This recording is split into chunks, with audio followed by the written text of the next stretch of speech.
एक छोटे से गांव में एक बहुत ही सुंदर पेड़ था। वह पेड़ अपनी ऊंचाई, हरी भरी पत्तियां और सुंदर फूलों से लोगों को आकर्षित करता था। इस पेड़ के नीचे एक बहुत ही दुखी पौधा था।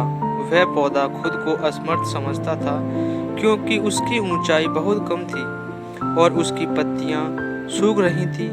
उसके दुखी रहने का एक और कारण था कि वो हमेशा अपनी तुलना उस ऊंचे पेड़ से करता था और परिणाम स्वरूप अपने आप को और भी दुर्लभ महसूस करता था। एक दिन वर्षा के मौसम में भीषण बारिश शुरू हो गई। बारिश के पानी से पेड़ को बहुत आनंद आया। पेड़ की पत्तियां चमक उठी और फूल खिलने लगे। पेड़ खुशी के मारे गाता रहा और अपनी पत्तियां खुशी से लहराता रहा।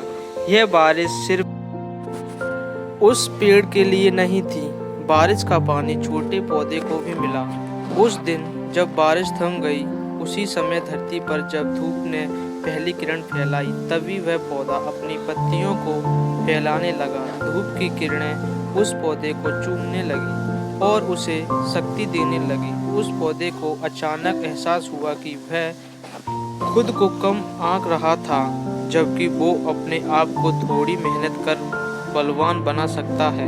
वह पौधा खुद को ऊंचा करने के लिए अपनी ऊर्जा का उपयोग करने लगा। धूप की मदद से उस पौधे ने अपनी ऊंचाई बढ़ाने के लिए कठिनाइयों का सामना किया और अपने आप को सशक्त बनाया। धीरे धीरे वह पौधा बहुत बड़ा हो गया और उसके पत्ते हरे भरे हो गए। उस पौधे ने भी फूलों की महक छोड़ी और लोगों को प्रभावित किया। लोग आकर्षित होकर उस पौधे को देखने लगे और उसकी सुंदरता प्रशंसा करने लगे। इस कहानी से हमें यह सबक मिलता है कि हमें अपने अंदर के क्षमताओं का साहस समय पर पहचानना चाहिए। हमें खुद को समर्थ मानना चाहिए और अपनी ऊर्जा का सही उपयोग करना चाहिए। हमें सशक्त प्रयास करते रहना चाहिए और विपरीत परिस्थितियों में से अपनी प्रगति करनी चाहिए। इस प्रकार हम सभी अपनी सफलता को प्राप्त कर सकते हैं और अपार प्रगति कर सकते हैं।